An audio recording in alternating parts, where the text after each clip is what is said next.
The morning began with a silence so heavy that even the sun seemed unwilling to rise over the small, tired neighborhood on the edge of the city. Inside a cramped one-room apartment, where peeling paint fell like forgotten snow and the smell of old dust clung to everything, a woman named Nadia held her daughter's hand tightly as they walked down the stairs. Her eyes were red, not from sleep, but from the endless battle of trying to survive one more day. She had no choice.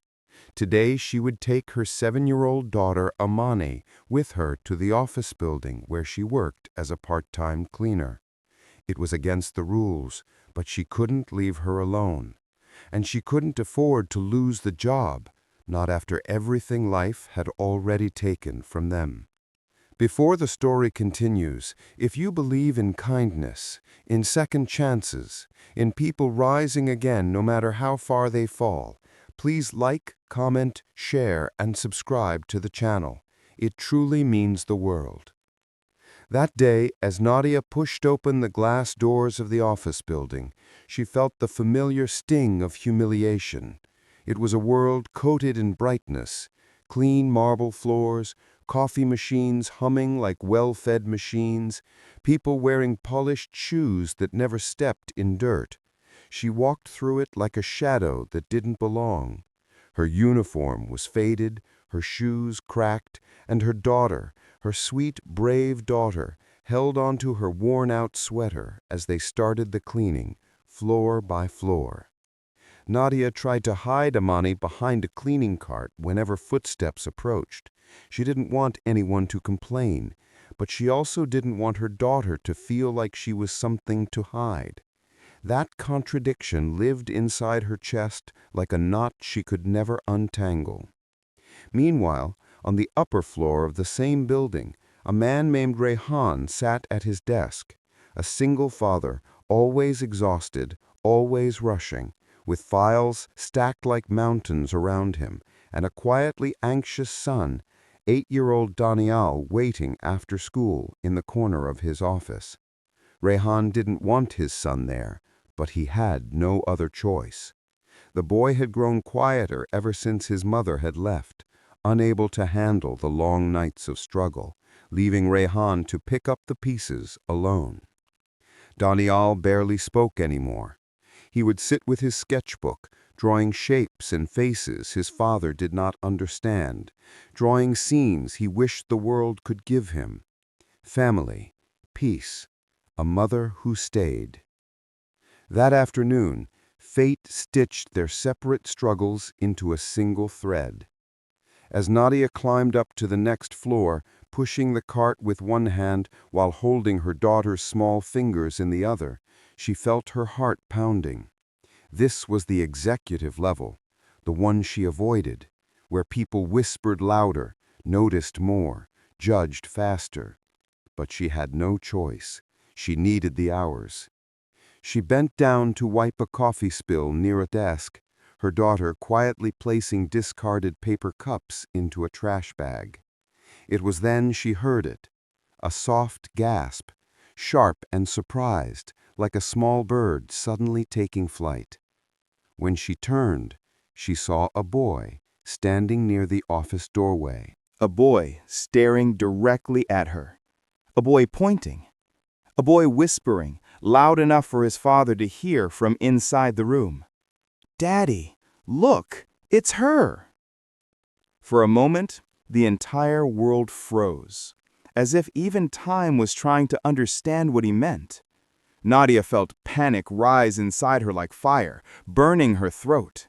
Did he recognize her? Was he accusing her? Was she about to lose her job? Rehan hurried over, confusion in his eyes. He touched his son's shoulder gently and asked what he meant, but Daniel didn't answer, not in words.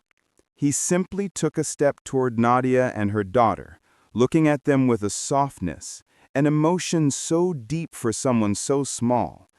And then he opened his sketchbook. On the page was a drawing of a woman kneeling on the floor, cleaning, with a little girl beside her. a child helping without understanding why. The woman in the drawing had Nadia's eyes. The girl had Amani's braided hair. It wasn't judgment. It wasn't accusation. It was recognition. It was empathy. It was admiration. The boy's voice trembled when he spoke again, this time barely above a whisper. "She's the lady who smiles at me every morning, even when she's tired." Nadia felt her breath catch. She remembered him now, this bright-eyed boy who always passed by as she swept the lobby around 8 a.m. She had always smiled at him, because his eyes looked lonely in a way she understood too well. Rehan stared between his son and the drawing, his expression stunned, his mouth softening into something between guilt and realization. He hadn't even noticed the cleaner who made his son feel seen. Before either adult could speak, Amani tugged her mother's sleeve and whispered, "Mama, are we in trouble?" Her voice was so fragile that Rehan's heart clenched painfully. Something inside him cracked open. He saw, perhaps for the first time, the reality of the people who swept the floors he walked on. Their children, their struggles, their invisible battles. He took a step closer, lowering himself to be at eye level with the little girl hiding behind her mother. She flinched, expecting anger, but instead, he spoke softly. What happened next wasn't a burst of grand charity or sudden heroism. It was something quieter, more powerful. It was humanity. Rehan told Nadia she didn't need to hide her daughter. He offered her a seat. He offered the girls a bottle of water. And then he asked, with genuine curiosity, about her life. At first, she hesitated, but something about the sincerity in his eyes made her speak. And once she began, everything poured out. Her husband's passing, the rent she was behind on, the long nights she worked, the longer days she fought through, the guilt of making her daughter live a childhood inside a bucket of cleaning supplies.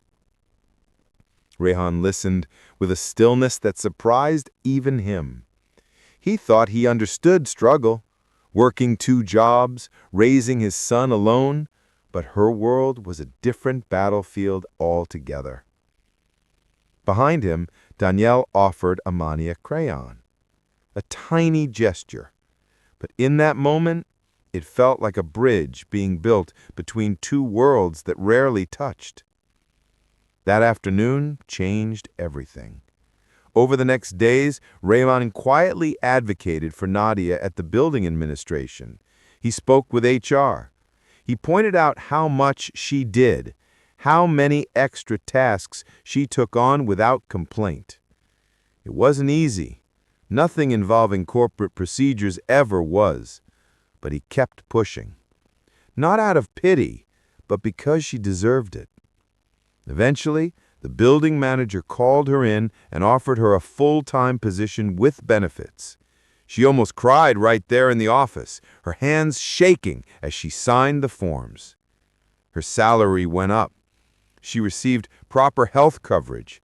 She no longer had to hide her daughter. For the first time in years, she felt seen. Not as a cleaner, not as a struggling mother, but as a human being worthy of dignity. Meanwhile, a quiet friendship formed between the children. Danielle began speaking more. The sketches in his notebook became brighter, telling stories of families sitting together, not apart. And Amani, who had always clung to the shadows, started coloring with him after school while her mother worked nearby. Rehan and Nadia's paths naturally intertwined. Not romantically, not at first, just as 2 people sharing burdens, sharing silent nods of respect, sharing the understanding that life had carved them from the same stone of hardship. But sometimes, life has a gentle way of pushing 2 broken souls toward each other until the cracks begin to fit like pieces of the same puzzle. One evening, when the building lights dimmed and the children played nearby, Nadia confided to Rayhan that she feared the future. Even with a better salary, the world felt fragile, unpredictable. She was scared of losing everything again. Rayhan didn't offer promises he couldn't keep. Instead, he offered something far more valuable: presence. He told her she wasn't alone, that no one deserved to fight their battles entirely by themselves, that the world needed more people who lifted others up instead of stepping over them. For Nadia, those words were a lifeline. For Rayhan, they were an admission of something he hadn't said out loud, that her strength inspired him more than she knew. As weeks turned into months, their bond grew. The children became inseparable. The office staff began to see them as a small, unconventional family. Two single parents learning to breathe again, two children finding comfort in companionship. Nothing was rushed, nothing was forced. Some stories bloom slowly, like flowers pushing through concrete. But one afternoon, as the sun set through the office windows, washing everything in gold, Nadia walked into the break room and froze. Daniel was showing a drawing to his father, a drawing of all four of them. Two adults, two children, a family. Not perfect, not traditional, but whole. The look on Rayhan's face matched the one in Nadia's heart, a mixture of surprise, warmth, and a question neither dared to ask out loud. Not yet, but someday. Life had already brought them this far. And it all began on the day a little boy pointed at a woman cleaning the floor and whispered, "Daddy, look, it's her!" And the world shifted, and kindness took root, and 4 lives began to heal. If this story touched your heart, please like, comment, share, and subscribe. Your support keeps these life-changing stories alive. Before the story ends, please comment below. What part touched your heart the most?